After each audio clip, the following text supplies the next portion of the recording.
buhay po na patuloy niya ipinahihiram sa bawat araw na nagigising pa po tayo, nakagising pa po ng healthy at saka ng hindi nagkakasakit. Mga ano lang, ubo-ubo lang po. Ganun. Papasalamatin po ako sa Panginoon sa patuloy na pag-iingat sa aking pamilya.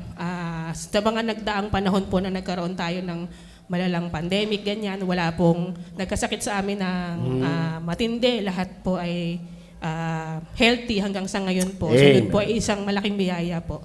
Salamat din po sa Panginoon po sa patuloy na pagkakaloob niya ng trabaho pa rin kahit na po talagang mahirap ang ano ngayon ng work. Sa ano kasi marami pong pinagdadaanan ng ating bansa. Hindi lang po ang kumpanya namin. Lahat po ay nakakaranas. Pero salamat po sa Panginoon na may trabaho pa rin bagaman po ako po ay naghahanap ng iba.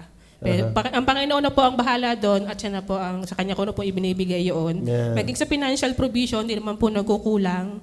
Talagang ang Panginoon po ay hindi ko pinababayaan. Kahit na ang pakiramdam mo ay walang-wala ka na, meron pa rin at pa rin siyang ibibigay.